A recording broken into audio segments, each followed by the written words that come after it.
फिर हम आपके लिए लेकर आए हैं कुछ नए गांव की ऐसी कहानियां जहां ग्राम पंचायतों ने अपने बेहतरीन कार्यों से अपने गांव की तस्वीर ही बदल दी।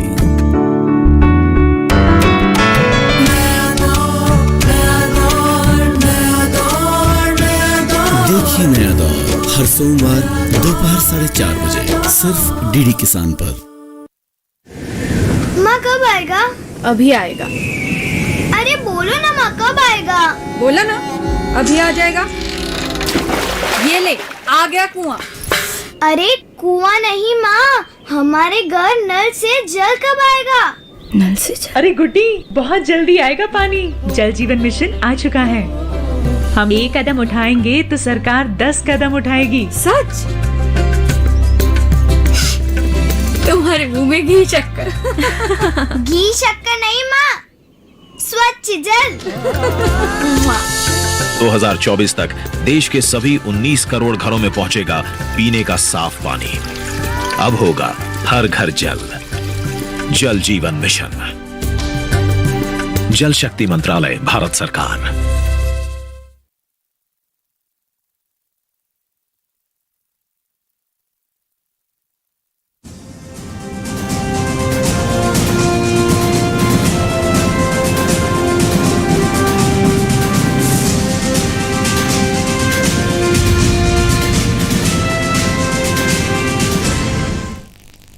नमस्कार, किसान समाचार में आपका स्वागत है। मैं हूं आपके साथ रेशमा फारूकी।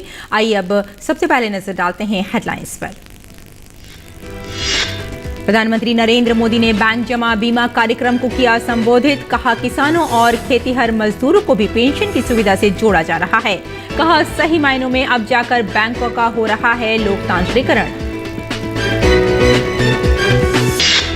मध्य प्रदेश के ग्वालियर में ड्रोन मेले का शुभारंभ। केंद्रीय कृषि मंत्री नरेंद्र सिंह तोमर ने ड्रोन मेले में मौजूद युवाओं और किसानों को किया संबोधित। कहा किसानों के लिए क्रांतिकारी साबित हो रहा है ड्रोन तकनीक। कहा मानव सुरक्षा, उर्वरक बचत और कृषि उत्पादन बढ़ाने में ड्रोन तकनीक विशेष है लाभकारी। मुस्कुराते चेहरों के साथ आंदोलनकारी किसानों का घरों को लौटना जारी। 2 दिन में खाली हो जाएंगी दिल्ली की सीमाएं। जनता, किसान और सरकार तीनों ने ली राहत की सांस। किसानों ने प्रधानमंत्री नरेंद्र मोदी का जताया आभार।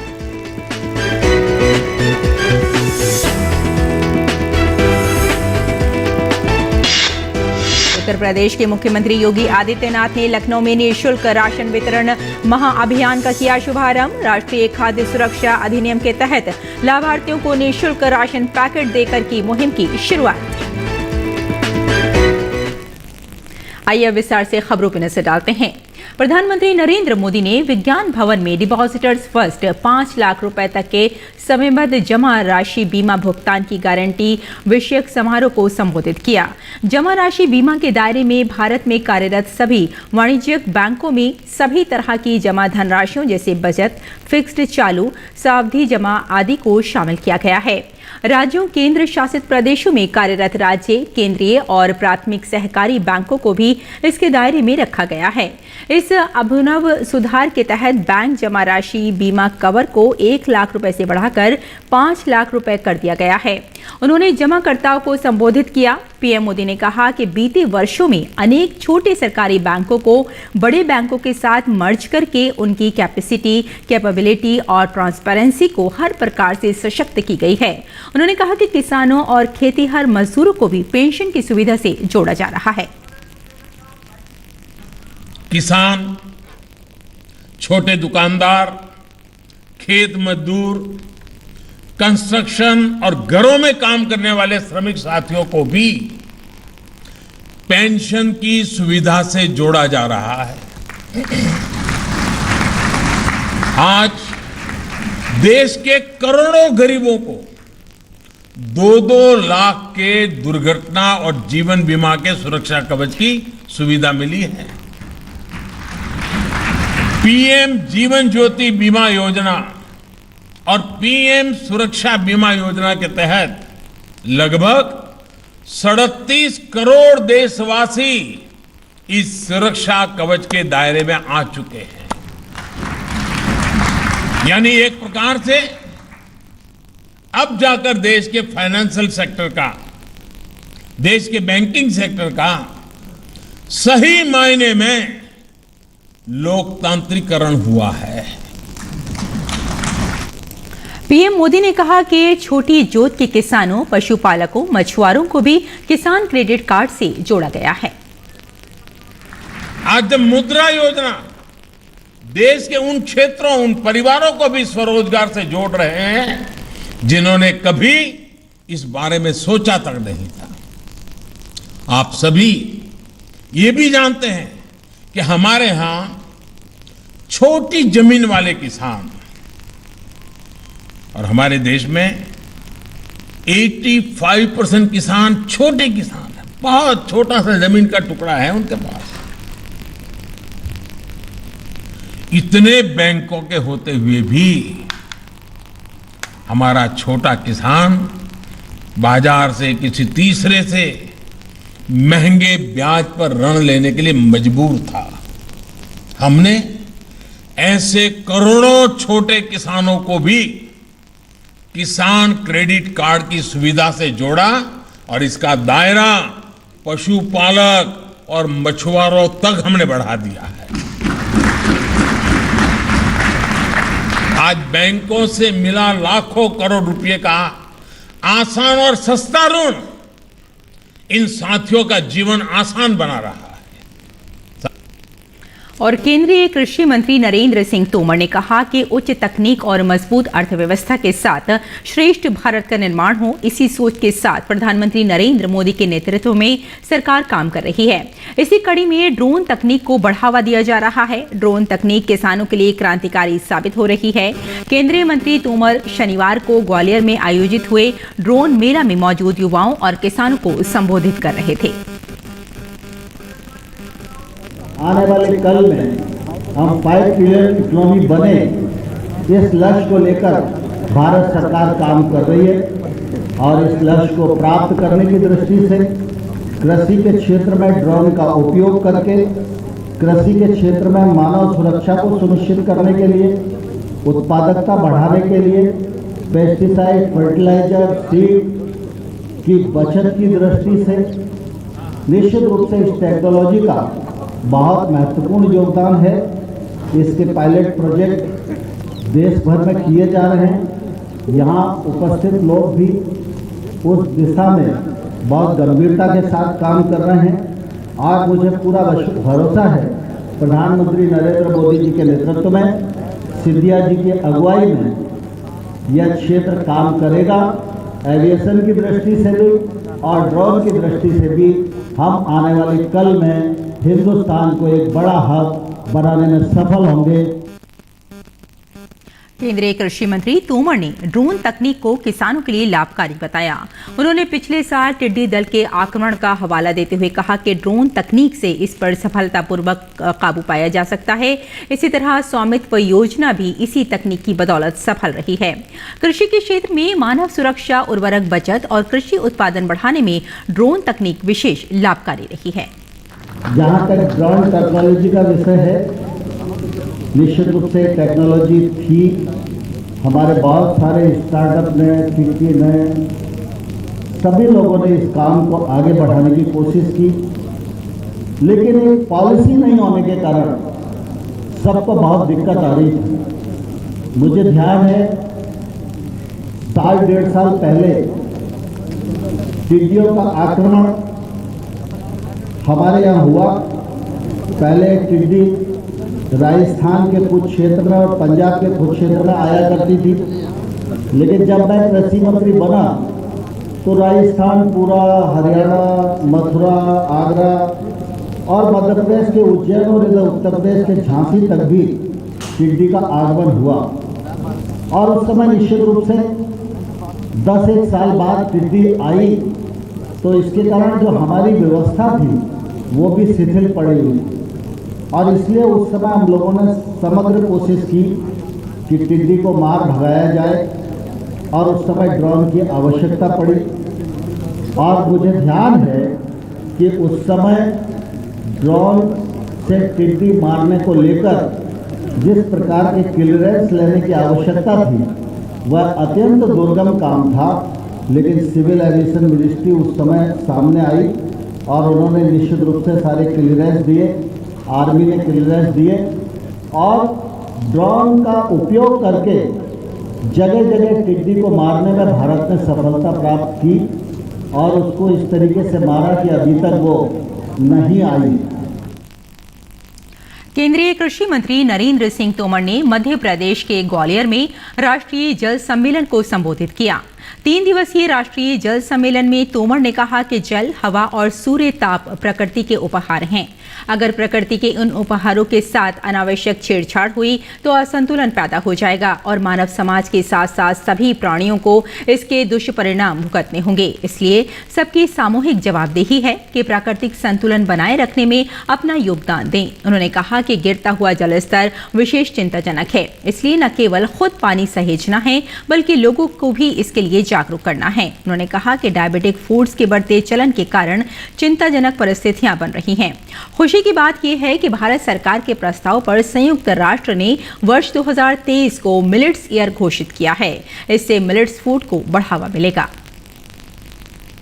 और किसान आंदोलन की समाप्ति की घोषणा के बाद शनिवार से दिल्ली से सटे संधू बॉर्डर, गाजीपुर बॉर्डर समेत तमाम जगहों से किसान घर वापसी शुरू हो गई है। संयुक्त किसान मोर्चा 11 दिसंबर से प्रदर्शन स्थल खाली करने की घोषणा की थी।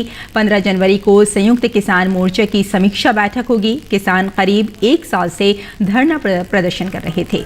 दिल्ली की सीमाओं पर अपना धरना खत्म करके वापस लौटते किसान, इनके चेहरों पर घर वापस जाने की खुशी भी है और सरकार द्वारा इनकी मांगे माने जाने से इनमें उत्साह और उल्लास भी। लगभग 1 साल से दिल्ली की अलग अलग सीमाओं पर धरना दिए बैठे इन किसानों की मांगे सरकार द्वारा मान लिए जाने के बाद गाजीपुर, टिकरी और सिंघू बॉर्डर से किसानों के काफिले अपने अपने घरों की तरफ चल पड़े हैं। धरना स्थल से अपने घरों की तरफ रवानगी से पहले किसानों ने अपने अपने अंदाज में खुशी मनाई। सिंघू बॉर्डर पर पंजाब के किसानों ने घर वापस जाने से पहले भजन किया।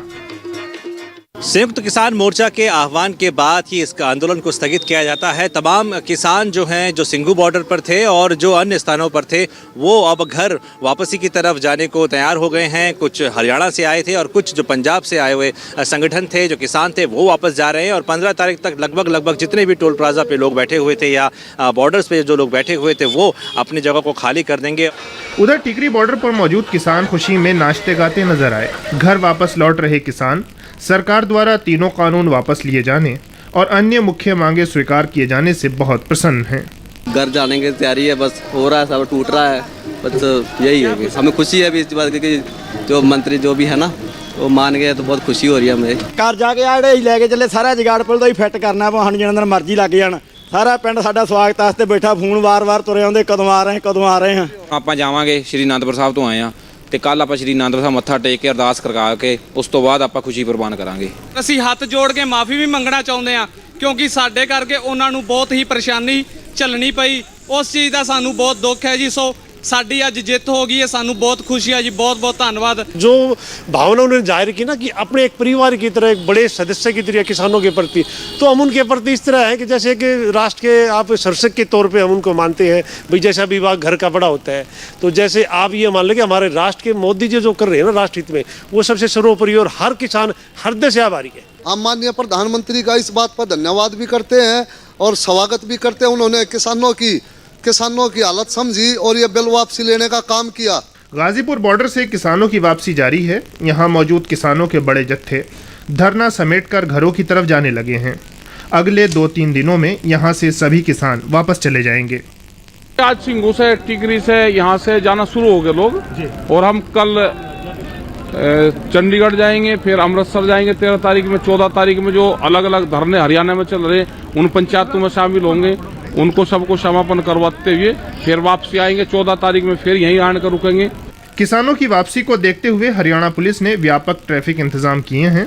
हरियाणा पुलिस ने रास्ते में पड़ने वाले सभी जिलों के एसपी को ट्रैफिक सुरक्षा और कानून व्यवस्था को संभालने को कहा है। दिल्ली हरियाणा सीमा पर बैठे किसान सोनीपत, पानीपत, करनाल, कुरुक्षेत्र, अंबाला, झज्जर, रोहतक, जींद, हांसी, हिसार, फतेहाबाद और सिरसा जिलों से गुजरते हुए पंजाब के अलग अलग स्थानों तक जाएंगे। इसे ध्यान में रखते हुए पर्याप्त इंतजाम किए गए हैं। धरना खत्म करके लौटे बहुत से किसान अमृतसर के स्वर्ण मंदिर जाकर मत्था टेकेंगे। और उत्तर प्रदेश के मुख्यमंत्री योगी आदित्यनाथ ने लखनऊ में राष्ट्रीय खाद्य सुरक्षा अधिनियम के अंतर्गत लाभार्थियों को निःशुल्क राशन पैकेट देकर निःशुल्क राशन वितरण महाअभियान का शुभारंभ किया। इस खाद्यान्न योजना को दीपावली से लेकर होली तक आगे बढ़ाने का कार्य किया जा रहा है। इस अवसर पर मुख्यमंत्री योगी आदित्यनाथ ने कहा कि 2017 के पहले यही खाद्यान्न माफियाओं के हाथों से उत्तर प्रदेश से दूसरे देशों में चला जाता था और गरीबों को खाद्यान्न नहीं मिल पाता था।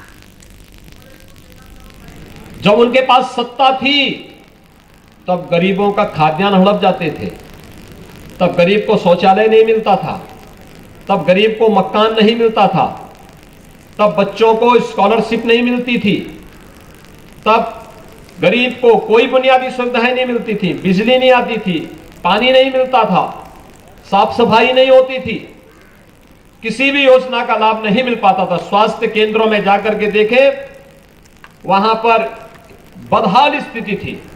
विकास के कार्यों में पेशेवर माफिया और अपराधी डकैती डालते थे। खाद्यान्न वितरण के आज के इस अभियान में मैं आप सभी लाभार्थी भाइयों बहनों को हृदय से बधाई देता हूं, अपनी शुभकामनाएं देता हूं और मैं इस बात के लिए आप सबको आश्वस्त करता हूं कि राज्य सरकार आप सबके कल्याण के लिए पूरी प्रतिबद्धता के साथ, पूरी ईमानदारी के साथ कार्य करेगी और शासन की हर योजना को आपके घर तक पहुंचाने का कार्य करेगी। आप सबके प्रति मेरी शुभकामनाएं। और आइए अब जानते हैं मंडी भाव के बारे में।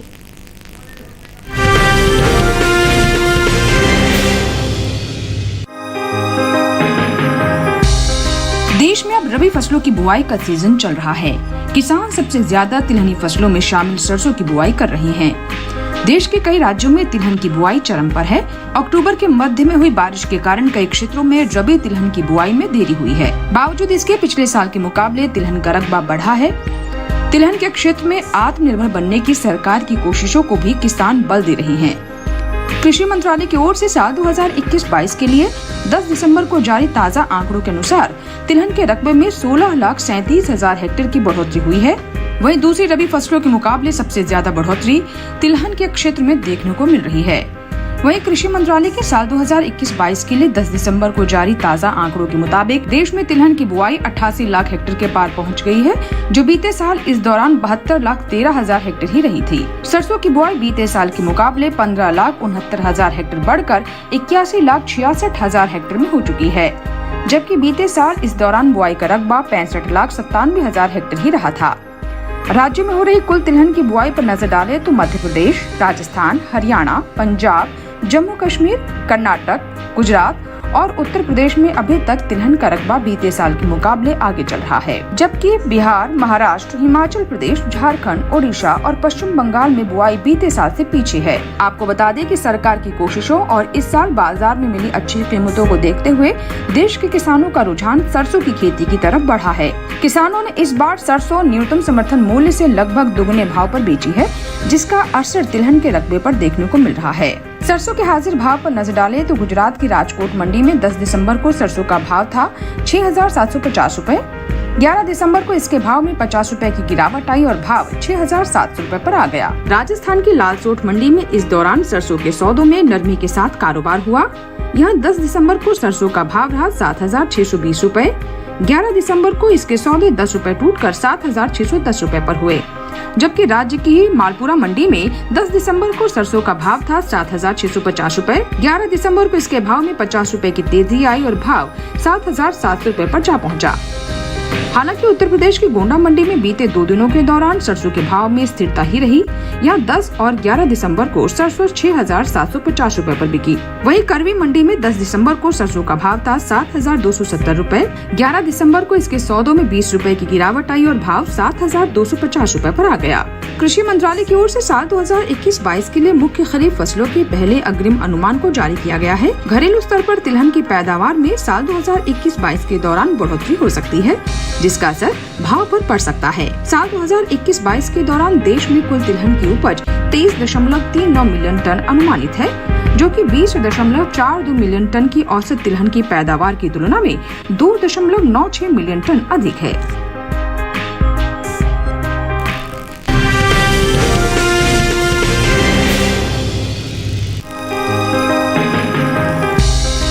देश से होने वाले मक्का के निर्यात में इजाफा देखने को मिला है। वित्त वर्ष 2020-21 के दौरान निर्यात में 7 गुना से ज्यादा की बढ़ोतरी हुई है। वाणिज्य मंत्रालय की संस्था एपिडा के अनुसार 2020-21 के दौरान देश से 28,79,000 टन मक्का का निर्यात हुआ है, जबकि वित्त वर्ष 2019-20 के दौरान देश से सिर्फ 3,70,000 टन ही मक्का का निर्यात हो सका था। वैश्विक बाजार में भारतीय मक्का की कीमत उचित लग रही है और भारत अच्छी गुणवत्ता और मानक की मक्का को वाजिब दाम में वैश्विक बाजार में उपलब्ध करा रहा है। यही वजह है कि भारत की मक्का की मांग वैश्विक बाजार में बढ़ी है। बांग्लादेश में भारतीय मक्का की बढ़ती मांग को देखकर निर्यातकों के लिए उम्मीद जगी है। बांग्लादेश भारत से अच्छी मात्रा में मक्का आयात करता रहा है। साथ ही इसके अलावा वियतनाम, म्यांमार, मलेशिया और नेपाल भी भारत से मक्का का आयात करते हैं। देश में इन दिनों रबी मक्का की बुआई चल रही है। बीते कुछ समय से पीछे चल रही रबी मक्का की बुआई में अब कुछ बढ़त देखने को मिली है। चालू रबी सीजन में मक्का की बुआई बीते साल के मुकाबले 8,000 हेक्टेयर आगे चल रही है। कृषि मंत्रालय की ओर से साल 2021-22 के लिए 10 दिसंबर को जारी ताज़ा आंकड़ों के अनुसार रबी मक्का की कुल बुआई 8,81,000 हेक्टेयर में हो चुकी है, जबकि साल 2020-21 के दौरान बुआई का रकबा 8,72,000 हेक्टेयर ही रहा था। आपको बता दें कि भारत में मक्के की खेती साल भर की जाती है। ये मुख्य रूप से एक खरीफ फसल है। भारत में चावल और गेहूं के अलावा मक्का भी एक महत्वपूर्ण अनाज की फसल है। ये देश के कुल खाद्यान्न उत्पादन का लगभग 10% है। मनुष्यों के लिए मुख्य भोजन और पशुओं के लिए गुणवत्तापूर्ण फीड के अलावा मक्का हजारों औद्योगिक उत्पादों के लिए एक बुनियादी कच्चे माल के रूप में भी इस्तेमाल में लाई जाती है। मक्का के हाजिर भाव पर नजर डालें तो एगमार्क नेट के अनुसार गुजरात की दाहोद मंडी में 10 दिसंबर को सफेद मक्का का भाव था 1,800 रुपए।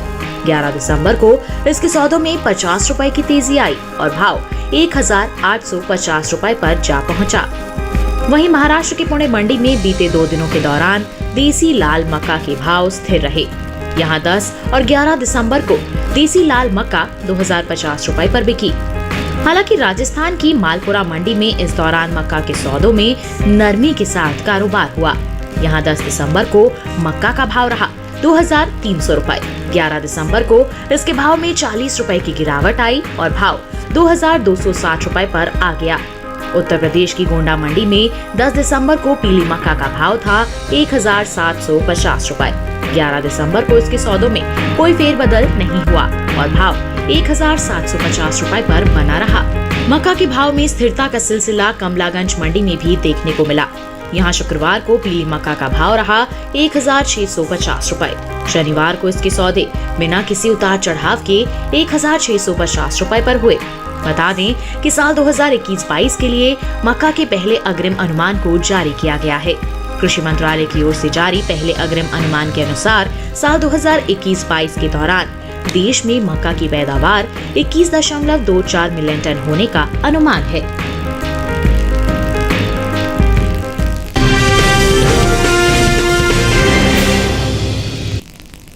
और आइए अब जान लेते हैं मौसमी खेती के बारे में।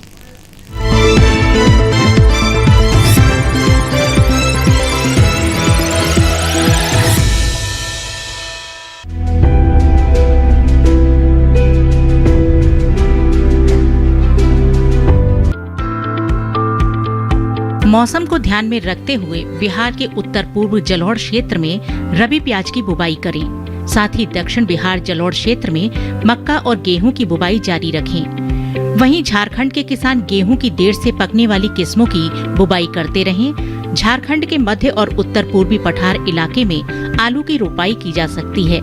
साथ ही यहाँ के किसान मटर, मसूर और चने की बुवाई जारी रखें। झारखंड के किसान अभी के समय अलसी और तुरई की बुवाई कर सकते हैं।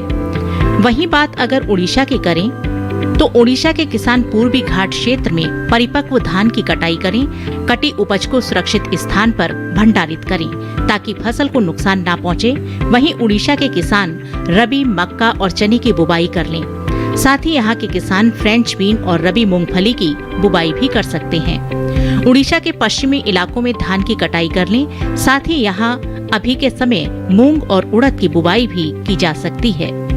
इसके अलावा उड़ीसा के किसान कपास की चुनाई भी कर लें।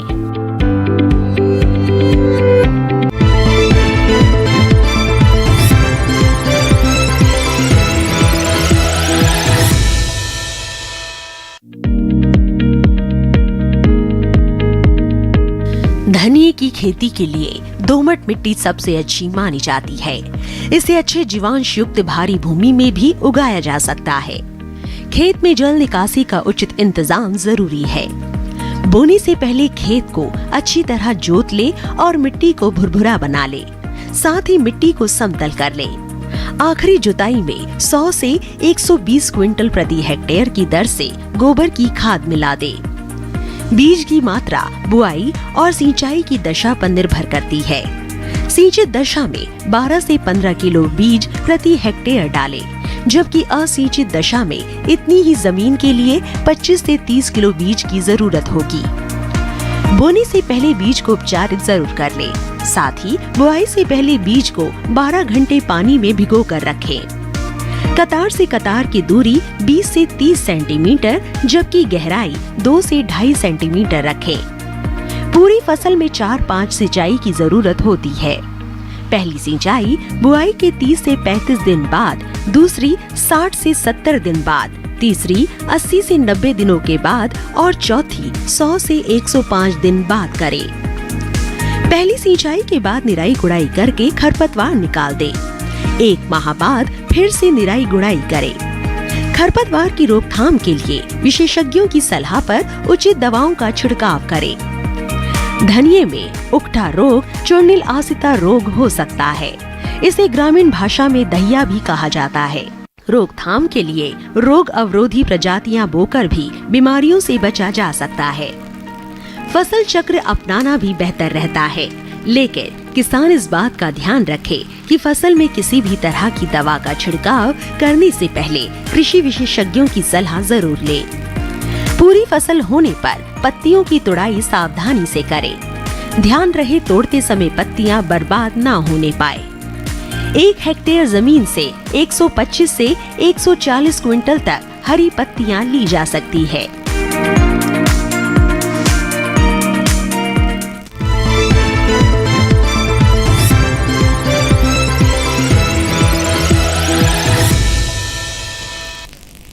तो किसान समाचार में फिलहाल इतना ही। अनुमति दें, नमस्कार।